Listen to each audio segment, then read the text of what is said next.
Guys, the prompt is the next thing. If you're not on, get on, okay? Welcome back to the prompt. Today I'm here with a special guest. Greg, how are you doing today? I'm doing good, bro. How you doing? I'm doing great. So let's get it started. What have you been doing, like during quarantine, or is there still quarantine in Zambia? It's practically still there, but it's not as restricted as before. Okay, so would you say it has been a blessing or a curse, like for you personally? For me personally, bro, it's been kind of both, I guess. There's been times when I've benefited from it, and then there's times when again, it's kind of a loss because you're unable to do certain things like business. Yeah, yeah, yeah, yeah. It's In, kept indoors, so it's given me enough time to do a lot of stuff that I wasn't doing before because I was never home. okay, so it helped to get some new priorities, right? Yeah, it Uh, definitely did. uh, Definitely did give me some new priority. Alright, cool. So you are a father, you're a photographer and a producer. So my question is, how do Yep. you balance everything? To be honest, it's not really that easy. Let me just be honest. It's not really that easy to, multitask and do everything all at once. Because you need to fit in space. You could possibly, it's not like every time you're going to be with your kid. Not really with her like every day. But even in that, I still need to fit in time, like, her. You know how it is with kids, bro. They forget you or they just have moods if you're not there for them. Yeah. So I basically think for me it's been easy because my work is somehow all related. My music, my photography. I all see it as just one big thing of the entertainment industry. So half of my programs just deal with literally the same thing. I'm always with artists. Let me just say that. So it's easy for me to balance that side of doing photography and music, producing and doing photography or doing my own music. It's easy for me to balance that because I'm working from just one space. Okay. But being a father is now a different thing that, you have to be there. So there's times that I've had to pass out like very important programs to go, like, be with my daughter. And sometimes you feel like, wow, it's a pressure, but it's always a blessing, I guess. It's always a because there's days when I'm like completely frustrated, and then all I have to see is my kid, and then I'll be like, oh, the day is gone, and you're happy again. You forget about literally everything. Alright. So you'd say that it's not like how other people put it, like, oh, kids are stressed and stuff like that, because how you're saying it is that your child is where you're, like, your coming place, where you relax. Yeah, exactly, and that's how it should be. Uh, we all pass the stage of being a kid, so I don't know why you should complain because you've been there, so you know the work. Dude, we all had to do certain things for us to grow up. We needed to play. You had to get dirty. You had to do everything. So I don't know why people try to make it a big deal. Like, no, the kid gets dirty. She's always playing. She's always doing this and that. And that's a child. They have to do that for them to grow. And if a child is not active, that's also a measure of their intelligence as well. So I'm happy that my kid is doing certain things, and that like keeps me also the days when I'm completely stressed and I'll just sit there and watch her play, I'll be good, you know. So it's just also how you take it. There's people who like for me, I wasn't ready. Like I wasn't really ready to be a dad, Hmm. But when it happened, I don't know, like instantly the switch, the father instinct came in. So I don't know, like maybe people are different, but for me it was just like that. The moment I had a kid, even before I had a kid, I already had that stress. The days I had to work, like literally walk to work, and that's the time when I was staying down in Lavender. That's right. and then I had to walk. Work was in Roma. I had to walk sometimes because I had to like make some money for like transport and all that. And when I have money for transport, I would either be sending it to like to my girlfriend. So I'd send that money to my girlfriend, and I would walk instead of like on a bus. And imagine, like I don't know how many kilometers. It must be like almost 7 or 8 kilometers from Avondale to Roma. It's quite a distance, and I was pushing that because I had that on my mind. It's like the instant I knew I was going to be a dad, literally all that like went away. So I think it's just irresponsible people who say, no, kids are pressure, kids are what? Kids will always be a pressure. Complaining about something like a stage is a stage. You need to know that when you're having kids, you're going to have to face all that. Okay. So also let's talk about your partner. Like, how does your partner complement things for you? Like, does she make everything easier or tougher? Even like being as a mother to the child and also being your girlfriend. So how do you think it's going? Yeah, yeah. On that part, let me say she's the greatest mother I know. Let me not. I kid you not. She's the greatest. Not capping, just scream. She is the greatest mother I know. Like the amount of stuff she has like laid down and the amount of time she sacrificed. I know other girls would be like, no, let me just leave my kid at home. Let me go back to school. Let me do this, that. And that's another thing that keeps me on my toes as well, because I know the sacrifice of her having to lay down school to keep my child at home, stay at home. So that's already another measure of love, because it also takes the amount of love that you're giving out for her to give it back. And what you also give to her is another measure you also put to your child. So if you don't give her love, bro, she'll be like, this baby daddy, there's nothing it does. So she'll also start giving a certain attitude towards your child. Then that's one thing that I've also come to like put in mind. I'm like, you know what? The way I treat this woman is also going to be a way she'll treat my child. Because every time she looks at that child, she'll be thinking about you. If you're negative or if you don't treat her well, she'll be treating your kid exactly the way you treat her. Like, this child is that's why there's no actual connection, there's no bond, there's no love in between. So she also treats it like there's no love in between. It's just a child that we share together. So I try to put in that as much love as I can. I try to put in as much energy as I can in my relationship and in my parenthood as well. So that either ways it balances out. It has to even out the scales, because if you do one thing minus the other, your relationship one way won't work out. Yeah. Yeah. So I wanna, give my respect to you, for being a father and taking your responsibilities. I feel that you're showing the true essence of a black man, because there's a lot of stereotypical things going on in the world, and then they're Yeah. like fathers are not around or they're deadbeat, but with whatever you have, you're always there. So I feel like there's a lot that older people or Bro, even younger people can learn from you. yeah, true. Yeah, that's just something I can also share to like my fellow youth. I get there's always issues of like circumstances and all that, but I won't lie to you, I don't come from a rich family. Uh, my parents worked in government. My mom just retired this year actually. So and my mom was a teacher. My dad worked in government. He worked for the Ministry of Labor. But it's something that also my parents put in me. Like they imparted something that is still in me today. That's working for your own stuff. Because I've never really been the type to like to hold on to something. Like even when my dad retired, like life changed. It wasn't the same. Like obviously there were certain privileges that we had when he was working. And then everything changes. Like everything changes when one stops working, obviously.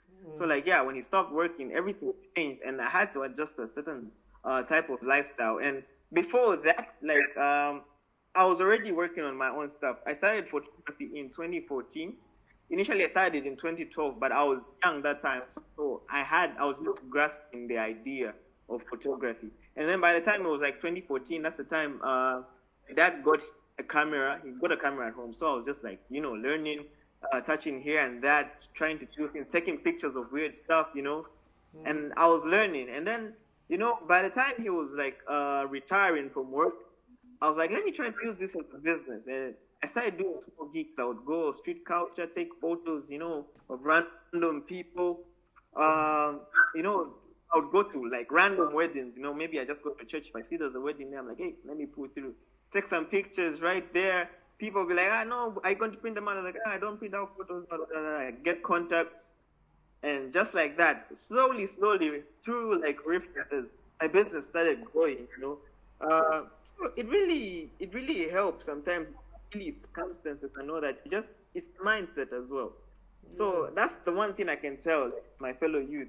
You may not have something going on, but if you just sit down to try to figure out like, what you're really good at. Because for me, I've actually met people who've actually said you're just a jack of all trades. And for me, I laugh.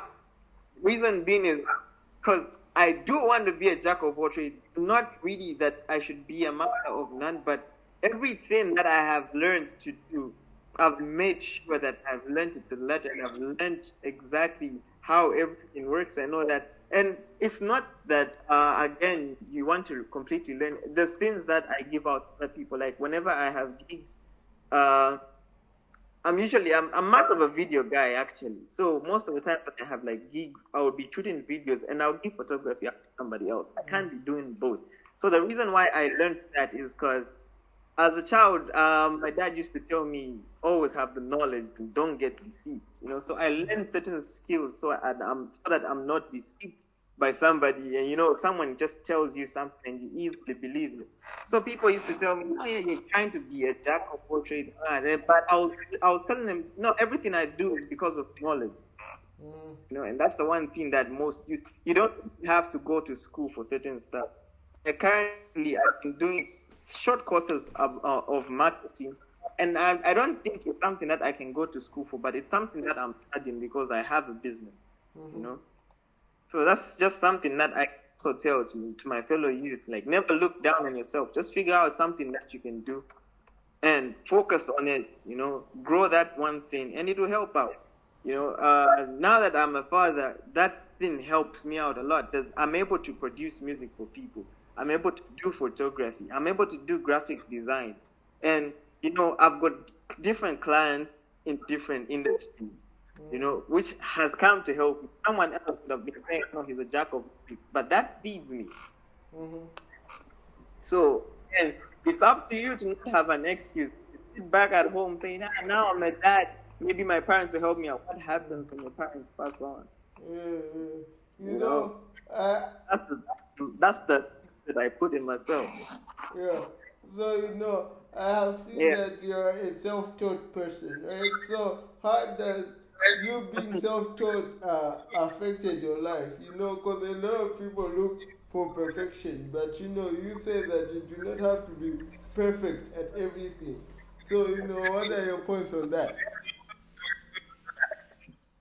Well, people will look down on most people who are self-taught. Some people will be excited about it, but educated people are not moved.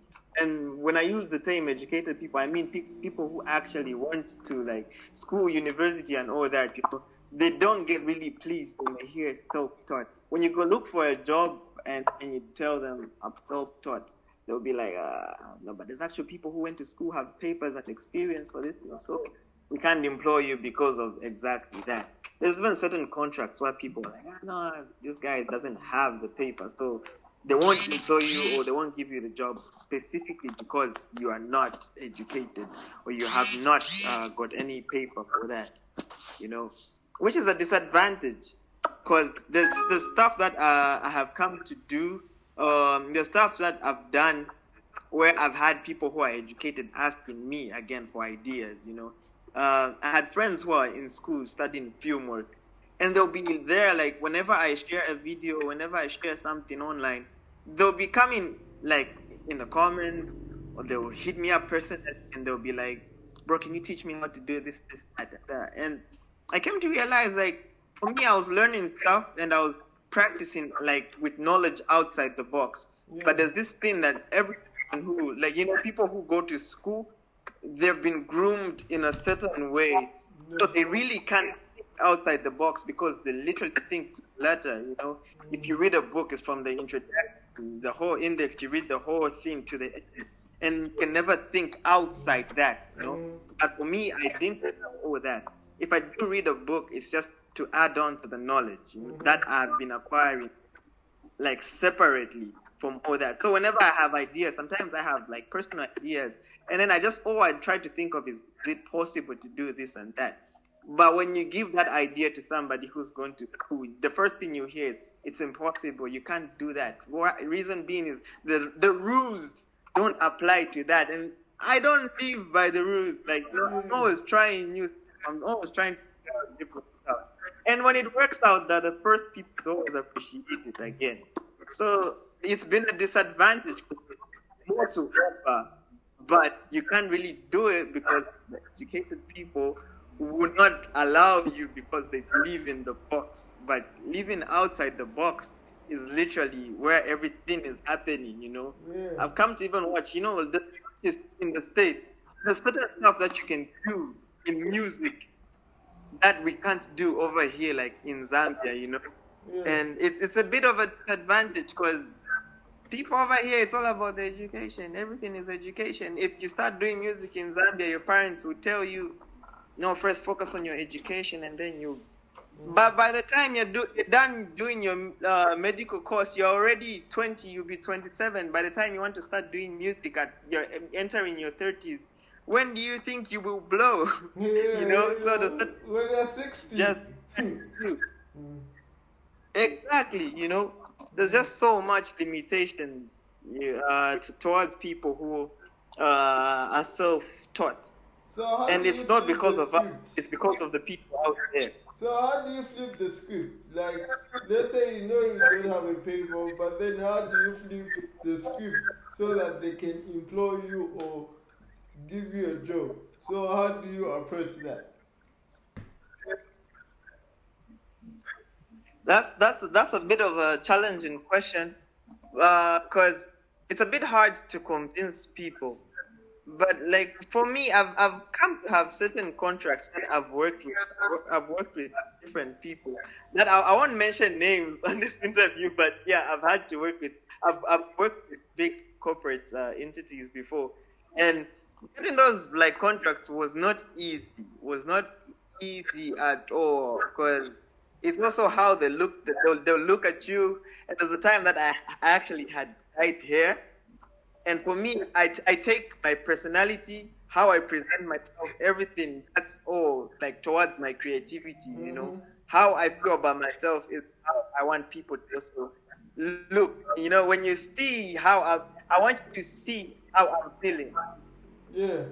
So that's my look. I would dye my hair back then. Sometimes I would do cornrows, I would do crazy stuff to my hair. I even had dreads. So at the time that I was that contract, I had dyed hair, and I went for a meeting. And first thing, when I entered the offices, the first comment I heard was, "Oh, is that just a kid?" And I didn't let that put me down. First of all, I kept the confidence. I was like, "Hey, I'm just here for my money. Whatever people want to say, they will not feed you." I just went in. I went to the meeting. I was presenting something for graphic design and photography. I wanted to do a contract for graphic design and photography for a certain company. I mentioned to you, but I will not mention it on the interview. Yes. So yes. So I went in. What's this? For the interview. Sorry, I'm talking about this. I went in for the discussion. We discussed about a few things, and they were surprised with the ideas I was giving them and how much knowledge I also had about marketing. We talked about a lot of stuff, and then it's like an eye open. Like you can't really judge a book by its cover. That's what like adds to. At the end of the day, you can't really judge someone till you get to know them. So for me, I believe all you need is a chance to present yourself. If you feel, if you don't have the paper, if you don't want, just push to get the chance to present yourself. Maybe they'll like you. Maybe, you know. So for me, I made sure that opportunities, when you have an opportunity, seize it. You can't let an opportunity go. The minute you let an opportunity go, you regret for the rest of your life. Yeah, that's You on know. you. So let's take it back for a second, This is, right? Let's take it back. yeah, So you said you started yeah, hustling yeah, yeah. in high school, right? When you were in high school, what motivated you to start hustling and stuff like that? Like, where did it come from? Um, there's a time when my dad wasn't around. So when my dad wasn't around, communication wasn't like really that easy in between. So there'll be times when he would delay like on payments or school fees and all that stuff. So I really wanted to help out in that. So I started working and surprisingly it was helping because I would always have like pocket change, you know, when I have money, I would pay out school bills and my dad sends me money to, you know, like do that stuff. I'll just keep that money. And it felt good to actually, you know, start doing something of your own. And that's something that even my dad never knew. Like me keeping money that he sent me because I had already paid my school bills. Uh, and that's the same money that I started keeping. By the time I was done with school, I got my first camera. Um, After that, I kept on working. I got another camera, and then I worked again. I sold the two and got a better one, and my business kept on, you know, just growing, just like that. That's how lyrical photography started. It's just, you know, I just believed in what I started. You know, I knew nobody else was going to do it for me, so I Yeah. had to do it, and I'm still doing it to date. So, just to give insight, like before you got the camera, would you share like what kind of jobs you Yeah, had or you can't? I did a lot of stuff actually. I did a lot of stuff. Uh, yeah, but it's not nothing that like I'm not proud of, you know. I had a friend of mine who was like, his dad had a business, like they used to make blocks and it would look like a dirty job, you know. But I came to notice how much money they would make, you know, in a day's job, the amount of money they would make. And then he was like, bro, would you like to like give it a try, you know? And I did that. I did it. I made blocks. Uh, I helped a friend of mine do some security work some time back. You know, there's just a lot of stuff that I did back then that I'm still proud of. Um, you know, I'm really proud that I had the chance to do that and actually see the fruits of my work, you know.